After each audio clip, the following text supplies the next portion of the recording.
Welcome into another episode of Quarantine Conversations. I am Collyn Taylor from Gamecock Central, and joining me from the upstate of South Carolina, Alex Wright, who better known as Smalls around the baseball circles, who was the South Carolina Director of Analytics, did a lot of stuff there. Alex, how are we doing today?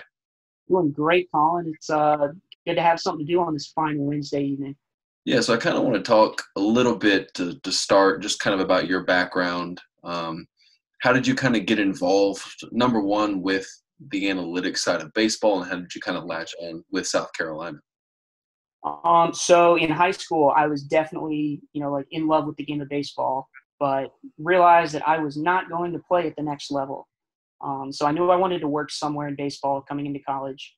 I just didn't exactly know what that looked like for me.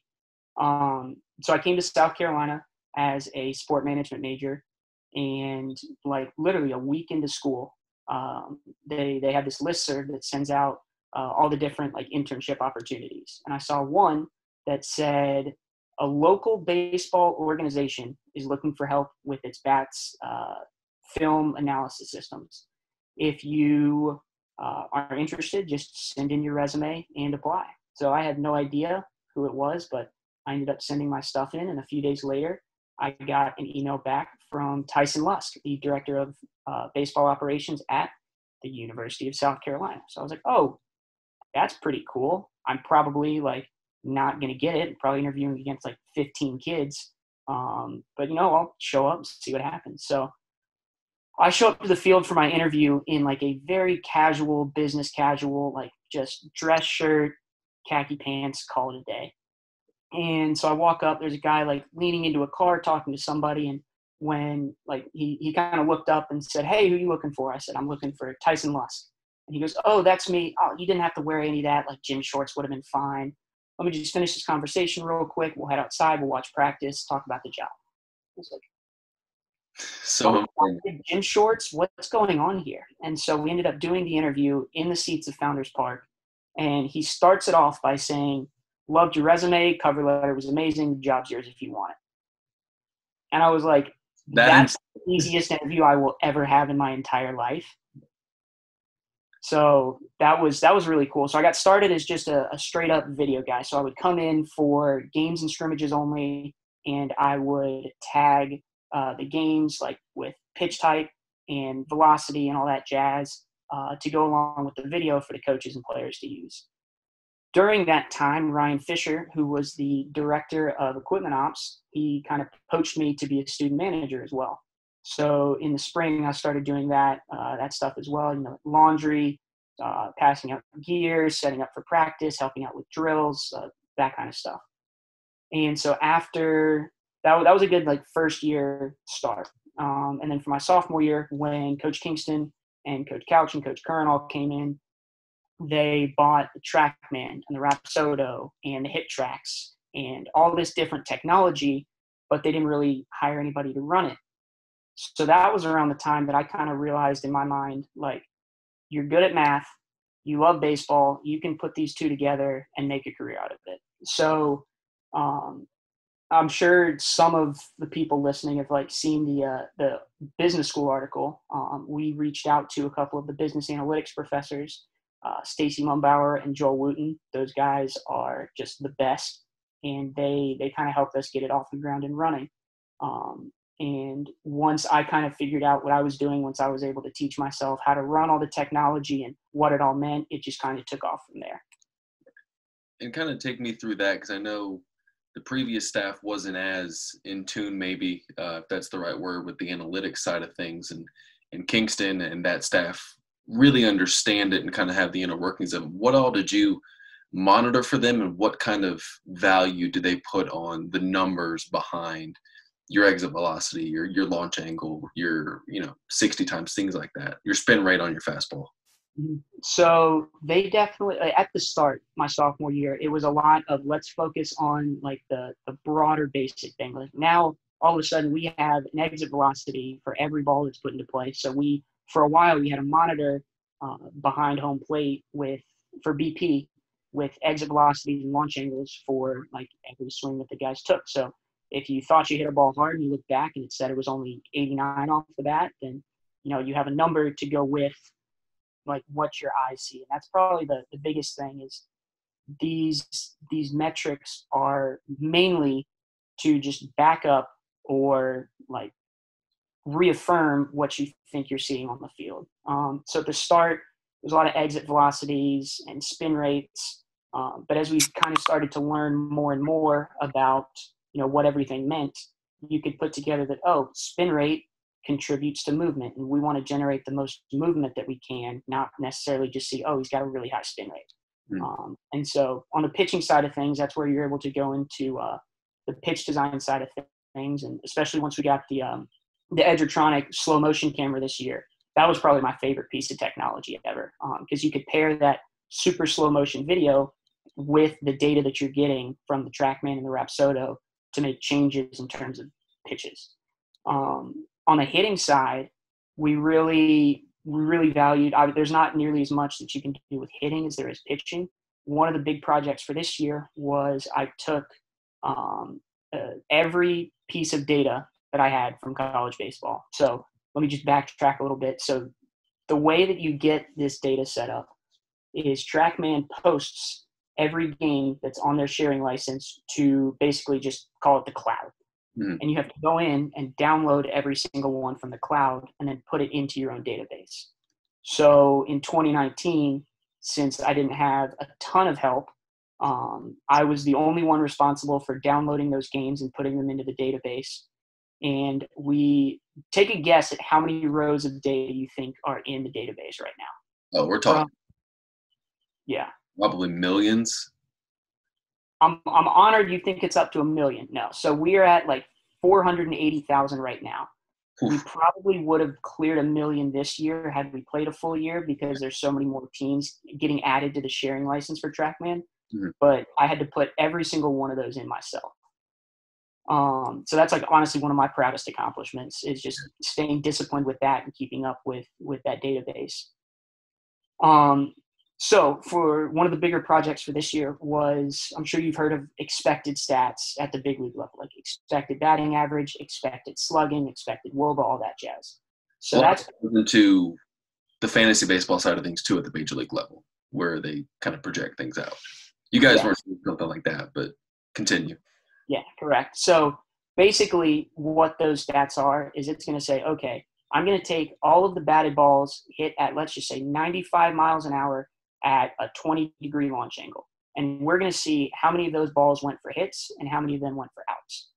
So let's just say 5 out of 10 of those went for hits. So the expected batting average on a ball 95 at 20 would then be 500. Right.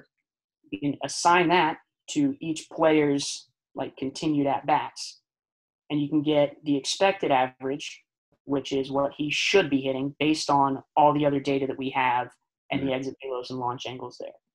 So that was really important for a guy like Jeff Heinrich. So he started the year ice cold. TrackMan stud, by the way. What's up? TrackMan stud, by the way, right? TrackMan stud. So he started the year like 0 for 21 or something like that. But we knew he was hitting the ball hard. We didn't know how hard. So I was able to go in and look at his expected batting average and all those metrics and see, oh, yeah, he's hitting 0 right now, but he's supposed to be hitting 383 was his expected average before he finally got his first hit, which led the team. Right. So that was a tool that the coaching staff was able to use to say, oh, yeah, he's 0 for 21, but he's literally got like made the best contact out of anybody on the team and put together some of the best at-bats. But that's something that kind of goes back to the numbers backing everything up, because for the layman like me who, doesn't understand the full breadth of all this data you're getting, even I could tell Jeff was squaring the ball up, but then you just don't see the results of it. I could say he's squaring the ball up really well. He should be hitting better. And then you have these numbers to say, well, actually, he should be close to a 400 hitter because of that. So I think it really helped because you can say, like, as a coach, you can say, oh, yeah, he's, like, squaring the ball up, but, like, maybe he's just doing that. Like, you can't – I think assigning a number to say he should be hitting 383 instead of just, oh, he's hitting the ball hard, but just right at guys. I think that kind of put a little bit more value behind what he was doing, Right. and it helped the coaches like keep the faith that he would eventually start hitting, which he did. Yeah. And it helps justify things, maybe not to the media or the fans, but to the guys in the locker room, maybe, where it's like, okay, you're not just putting a guy in that's 0 for 20. You're putting a guy in that you know can hit the ball and is hitting it hard, is just hitting into some bad luck. Exactly. So I guess what are some of the things that you've seen the coaching staff tweak with that? I know they kind of changed their approach a little bit with it heading into the 2020 season after 2019. How did you guys kind of approach the fall and then what you didn't have of the season in terms of all this data you're getting and how it kind of related to what you saw in the spring and then leading into, I guess, what your 16 games that you finally had? I'd say one of the biggest things, and obviously one of the things that I'm sure you hear a lot about in the media, is the shift. Yeah. And shift it's not just a hot topic, like from the fans and the media perspective, but even within the locker room. There are guys that we have like a running joke that, you know, whenever somebody sees a shift get beat, everybody just looks at me and they're like, that's on you. But for every other time that, you know, we take away a hit, it's all crickets. Yeah.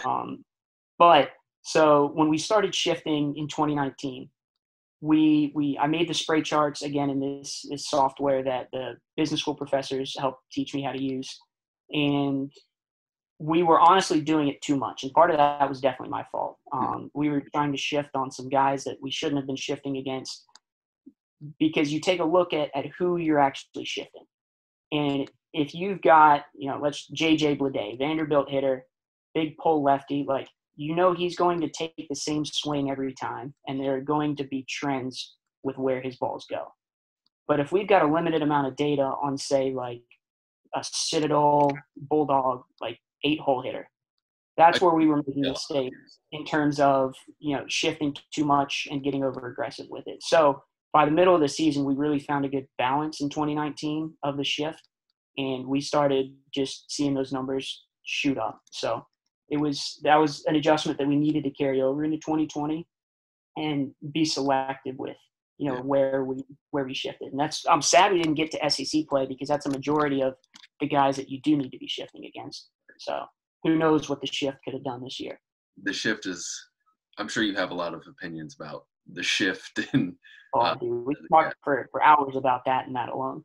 I know you did a lot of work with the scouting reports, but you did spray charts. You did a lot of stuff trends-wise for the team and for the teams you play. Kind of take me through the process. I think that was right before the 19 season, if I'm not mistaken. Kind of take me through that process of building that, and how do you think that helped guys kind of build scouting reports and be at least somewhat prepared for what they saw in SEC play? Yeah, so at first we used a program called Synergy, and so the good thing about Synergy is you can pair it up with video. So you have your scouting report right here, and then you can just go click and watch video. But some of the reports that they were using, one, didn't have that TrackMan data on other people, and two, like they were just kind of unclear, like cluttered, hard to read. Like, for instance, their spray charts were just a bunch of lines everywhere, and you couldn't really distinguish a pattern.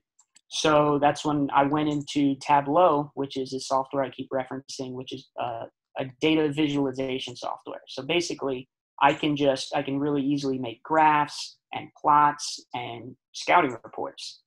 It's business software, but I kind of made it work for what I needed to. And so from then, we were able to sit down, and I was able to sit with Coach Kern especially, but all the coaches, and say, what exactly do you want on this scouting report for every guy? And I was able to, you know, customize those reports exactly how we wanted them, and in the order that they wanted them, the different pages for each like page of their binder, and customize those. So, like, for example, like the pitching scouting report, we would have the guy's name up at the top, any sort of notes we wanted to write down, and then it would have fastball broken down by average velocity, max velocity, spin rate, vertical and horizontal movement. And we were in the process this year of changing it from numbers to like flat or cut or easily like identifiable words for the players to look at in the dugout. That way they don't process, okay, if it has this amount of cut to it, it cuts this. And yeah. Some of the smaller guys know, like, what's really good rise on your fastball. But, for some of these freshmen who are coming in and just getting introduced to this just fire hydrant of information that they definitely didn't have in high school, it's kind of hard to adjust. Yeah. And then we would have just some simple metrics like his swing and miss, his usage rates, and all sorts of stuff like that. So we do that for each of the pitches that he threw. And then down at the bottom, we would just have his usage rates by counts. So you could identify any like trends there. If he threw 60% breaking balls 3-2, you'd be ready for a breaking ball if you got to a full count. Right. So these scouting reports, they help. When you're building this, who was the guy whose scouting report blew you away the most? I know you probably had to look at these, and you're in the SEC, so you're talking about the Kumar Rockers of the world, the Alex Faedos at times. Who when you were building it, who kind of blew you away? Who blew me away the most?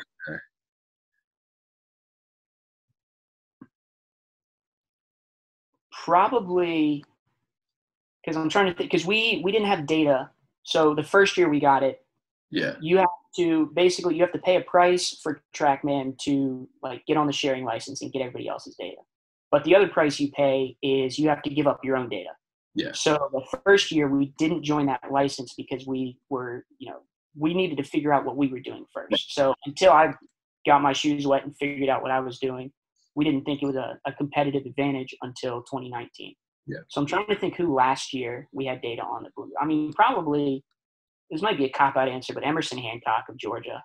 Just the man's average fastball was like 95.6 or something like that, up to 99, and like unreal movement characteristics, along with like 3 other pitches that are all plus at the big league level. And what do you know? He could be a top 5 pick, yeah. There's a reason. Yeah. Then I think he came in 2019 and definitely shoved it down our throats. That was I don't think I was there for that game. That was I think I was at the SEC tournament. So that Friday night performance from Hancock was legitimately one of the best pitching performances I've ever seen. Now, granted, I'm only 22. I've still got time. Yeah. But he was 97 all the way into the 7th inning, and he had command of each of his 4 pitches and was just putting it wherever he wanted. Yeah. I was there for Clark Schmidt against Georgia in 17, which was that was stuff. Or I guess that would have been 16. No, it would not have been 17. It was this complete game. Yeah, we should have played him at home in 17 because my sophomore year we were on the road in Georgia. So so that was I think that was the last series they won in Georgia. Maybe, I don't know. Yeah, I guess kind of where do you see the future of this going with the program? I know you graduated. You have a big boy job with the Rangers lined up. Which congratulations, to that. You're going to be doing a lot of the same stuff with the Rangers you were doing with South Carolina, right? Yeah, so I'll touch on the USC program first, and I'll go into my job. The future of the Rangers, what they're going to do with the numbers and the data they're getting, and then your job with the Rangers, Yeah, so this year I brought along a couple of guys to help me out just because I did get definitely overwhelmed at times last year. There's a lot of data to be used with that. Yeah. A lot of data, a lot of projects with that, and then also the fact that I was being a student manager as well. Yeah. But we brought on a couple of guys, Brian and Noah and Jamie Carl, who's one of the student managers as well, helped out with the video and things. So Brian is going to take over next year for me, and I am 110% confident that he's going to do just as good of a job, probably a better job than I did. He's incredibly smart. And so he'll just kind of slide into that role. He watched like what I did and, how I operated and, worked with Coach Kern as well. And, he knows the tricks of the trade and he's ready to slide in. So the goal is to build a staff that we have, sort of like your director of analytics. And then you kind of have a couple guys underneath him that are like specialized roles. Like, okay, this is our video guy. This is our scouting report guy. This is our like long-term data project guy. And that's just going to make it run so much smoother, and they're going to be able to do so much more with it. Right. And kind of take me through before we get to the Rangers, I want to kind of talk because Coach Couch helped out with that stuff. I think the first couple years, and then when he transitioned to recruiting coordinator and Coach Current obviously came off that role and worked more with you guys. What did you see, not better or worse, but differences between the two? And I think Tripp would even say this too, that Coach Current's a little bit more number savvy than he is. What kind of advantage did you get with Coach Current kind of coming over and helping you guys out there? So I really liked working with Coach Couch, just because he definitely comes from more of the old school mentality. Yeah. But open to any options or any suggestions that I had. Yeah. So he kind of kept me on my toes to again say it's always about finding that balance between analytics and like feel. And he's really, really good with that too, just in talking with them and being around, I guess, the program first. Yeah. So that was where I really learned that I was not right 110% of the time. Just because the numbers said it didn't mean it was going to happen. Mm-hmm. Yeah, like you said, Coach Kern is definitely more of the numbers guy. And, he's able to speak my language really well, which made it easy to work with him as well. And, Coach Current, I kind of missed the 12:30 Friday night after a home game. Like, hey, can you fix this report for me, please? Yeah. But he's got such a great work ethic too, and that's what I really took away from him. Yeah. I know we keep delaying the Rangers talk, but they obviously hired Stuart Lake to do a lot of the hitting stuff on field. How did you see that merger between what you were doing on the numbers side and what Coach Lake was trying to implement? Because I know he was really player-centric in terms of building a hitting approach. How did you see those two things kind of merge together? I know you have a really small sample size, 16 games, but how do you think that kind of came together? Yeah, so you hear a lot about launch angle, and like that's one thing that you can focus on. And just because you're talking about launch angle doesn't mean you're trying to elevate and celebrate every single time. And that was Coach Lake's biggest thing is like just that doubles approach. And if you're squaring balls up for doubles, the home runs are going to come. So it was really good being able to, keep track of guys' launch angles and make sure that they're making quality contact. Yeah. And line drive's still the best hit in baseball. Yeah. Say that again? Line drive's still the best hit in baseball. Yes. Line drive's always still the best hit. Except for like 115 miles an hour off the bat at 35 degrees. You'll take that. If you can't hit at 115, then you'll take a line drive. I guess kind of take me through your job with the Rangers now. Then we'll kind of get into some fun stuff too about your time and some of the stories you have. So my job title is data apprentice, which is a position in their player development department. So basically, there are 6 of us at each affiliate. And my affiliate was going to be Spokane, the short season affiliate, which worked out perfect because the other 5 guys that were hired were all out of college already, had worked their internships, and were ready to get going like as soon as possible. And my boss, Sam, realized that, I can finish out my season at Carolina, which was perfect for me, and then just head straight on up to Spokane for a short season.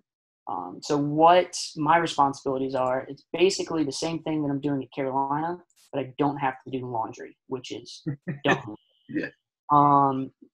So again, just working with that technology, I'm the one that's responsible for making sure the Rapsodo is set up or the portable TrackMan is set up, collecting all that data, analyzing it, putting it through the reports that they've already made. They use Tableau as well, which is awesome. Right. And making suggestions to the coaching staff and the hitting coach or the affiliate manager, the pitching coach about some changes that I could see benefiting all of our players. So yeah, a lot more of the same. And really excited to get going when we get going. Whenever that might be, yeah. And kind of want to talk now about, you were there for 4 years, 3.5 in terms of seasons, 3.25 in terms of seasons. I kind of want to talk about some of the guys that kind of your favorites to watch and be around. I know you've seen a lot of guys come and go through the program. Who are some of the ones that you really enjoyed being around, and who are some of the ones that kind of blew you away from a statistics perspective? I know just in terms of spin rate, launch angle, exit velo, things like that. Graham Lawson's obviously the first one that comes to my mind. He and I have been through 4 years of this program together, and he's honestly one of my best friends. So, he checks that box. Yeah. Great country boy. He's always there for you. Great loyal guy. And then on the baseball side of things, like, he's a hell of a pitcher. When he's on and when he's healthy, 94, 96, he can make it cut, he can make it run, and then he's got a slider that at one point in 2019 almost got up to 3,000 spin rate, which is like big league level. Good.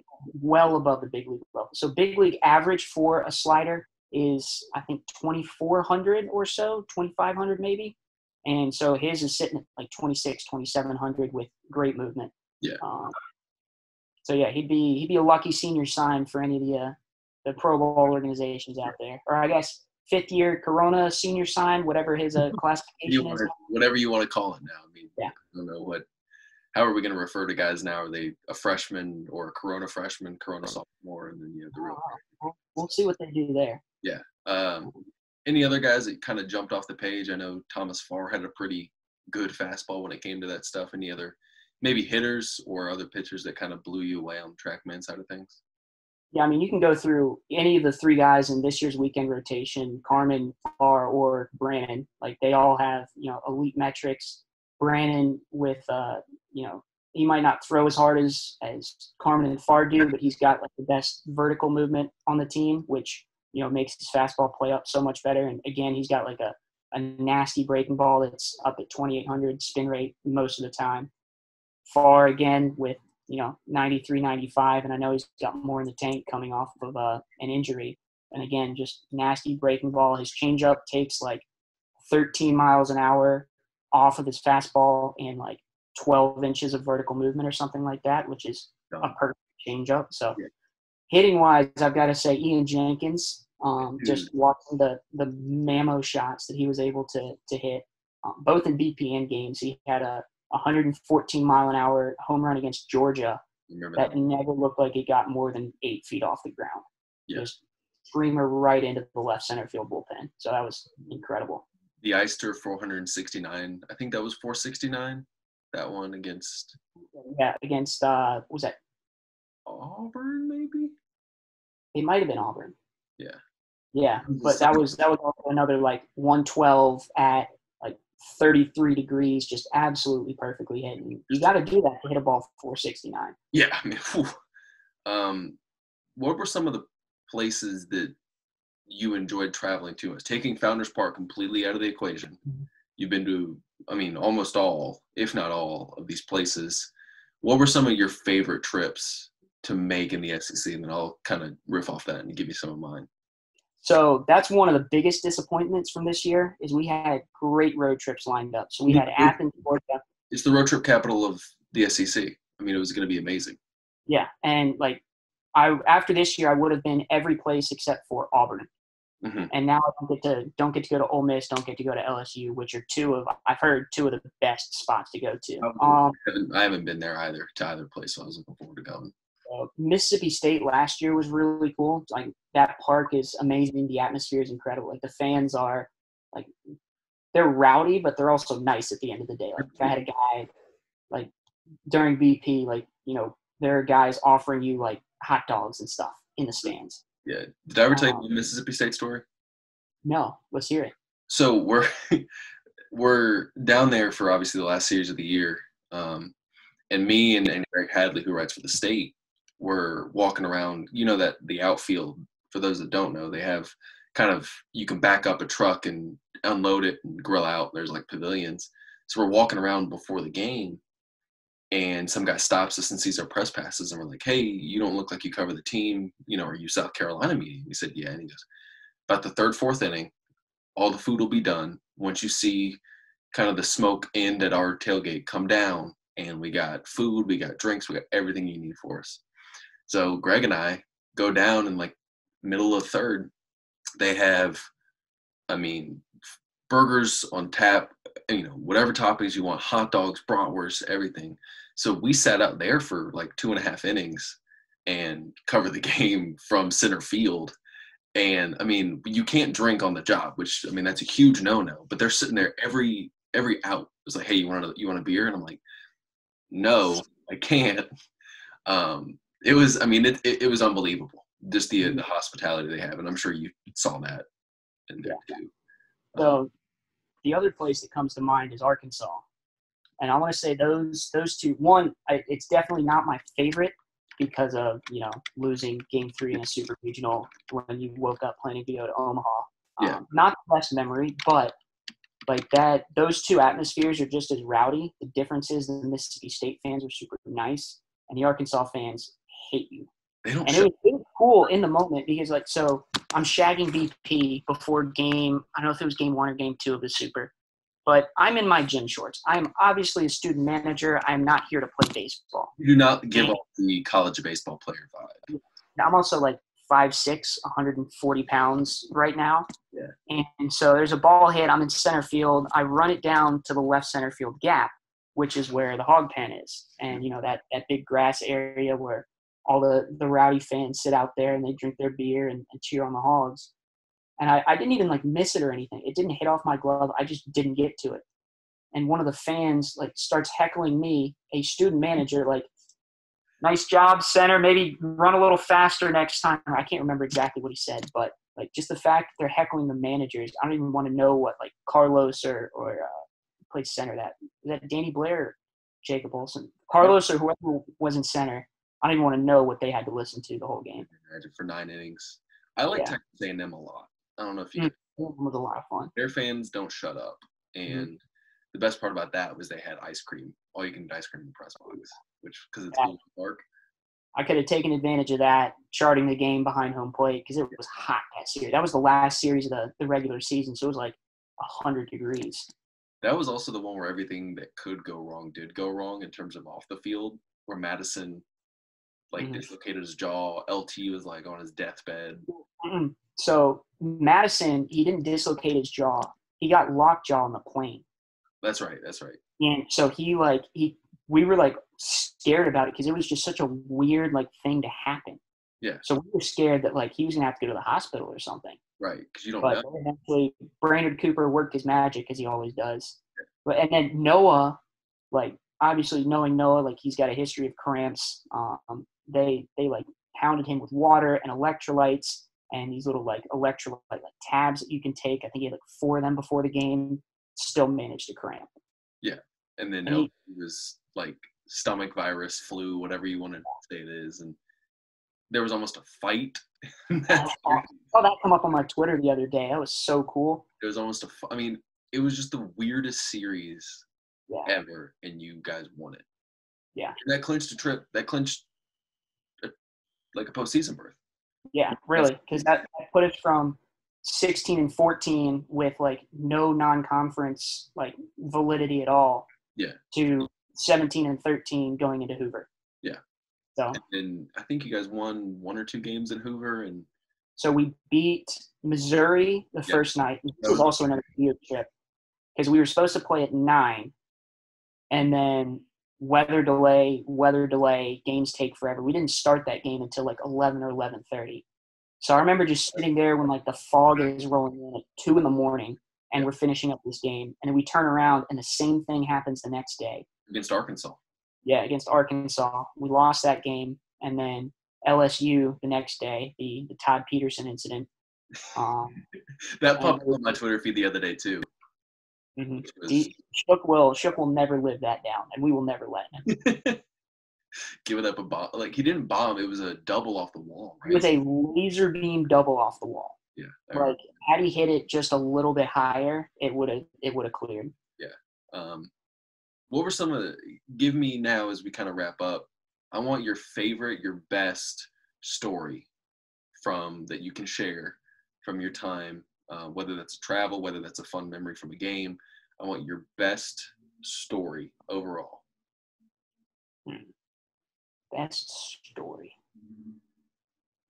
Trying to think of the ones that I can share. Yeah.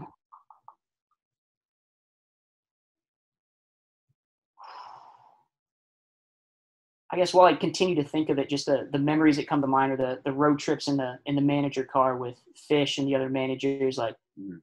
Everybody would either be knocked out, or we would be just having ourselves a blast, killing the time on the way home. Yeah. Depends on if you won or lost too, I'm assuming. Yeah. Well, whenever we lost, we'd usually be down for like an hour or so into the drive, and then we just realize that it was baseball and that happens, and it's time to have fun. Yeah. Oh, that's a good story.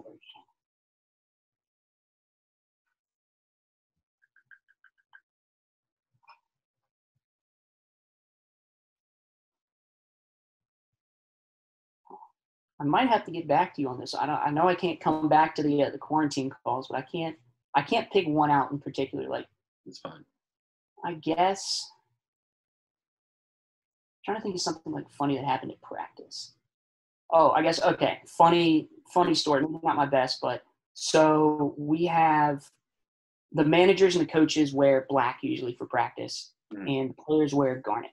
Yep. And so there's one base running drill that we do that Coach Kingston will take a fungo, and he will hit to like the guys on second are getting and third are getting their reads. And so there's a manager pitching, there's a manager at short, and there's a manager at third. And so Gavin was playing short one day, and obviously like we don't take ground balls regularly, but we still got to show off the athleticism. Right. And so Gavin like boots one, and I was like coming back in from the bullpen, and Kingston goes, "Yeah, that's why you're in garnet, not in black, or in black, not in garnet." And the whole team just like lost it. It was hilarious. Like, what did I do? I didn't deserve this at all. It's pretty funny. So, yeah, that was a funny moment in practice. What kind of also managed for DP last year? That's another like favorite memory. So we the first time we did it was on the road in Florida, and our bullpen catcher Sam Jones went yard, and everybody went bonkers. Rightfully so. Yeah, it was fun seeing Blair hit, and I hadn't swung a bat in years, and like it was just a fun way to get together and end that Thursday practice before games. Kind of finishing up is your final question here, but I mean, as we kind of end this, what do you want the fans to know about just in general analytics with baseball? I know that's kind of new. It's new generally in the sport, especially in college baseball. What do you kind of want South Carolina fans to know about analytics and kind of the background of it? That way they can kind of understand why Kingston and the staff are doing certain things when there is college baseball to be played next year. Yeah, I guess the number one thing is to say that there's a balance between everything. It's not just straight analytics. There's so many more things that go into any decisions on like whether a guy plays or doesn't play, or whether you shift or don't shift. Yes, we're taking the numbers into account, but then we're also taking into account the situation and the players involved, and like everything about what we need to make for that decision. And two, like there's a reason behind everything that we do, and maybe sometimes more of that is analytical, and sometimes more of that is just feel from the coaching staff. But we're never just taking numbers blindly and just like throwing dice or paint at the wall and seeing what sticks. Alex, we appreciate you coming on Quarantine Conversations. I know you have a whole lot going on over the next couple weeks as you kind of get ready to start with the Rangers. So we will say thank you again. And everyone, if you want to follow Alex, tell them where they can find you on Twitter if they want to come in. Twitter is at the Right Way 3 with a W, WRIGH. So I think I'm a good follow. Yeah, thanks for having me on. I had absolutely nothing to do on a Wednesday, so this was a fun way to kill some time. Awesome. We appreciate it. Thanks again, man. Thank you.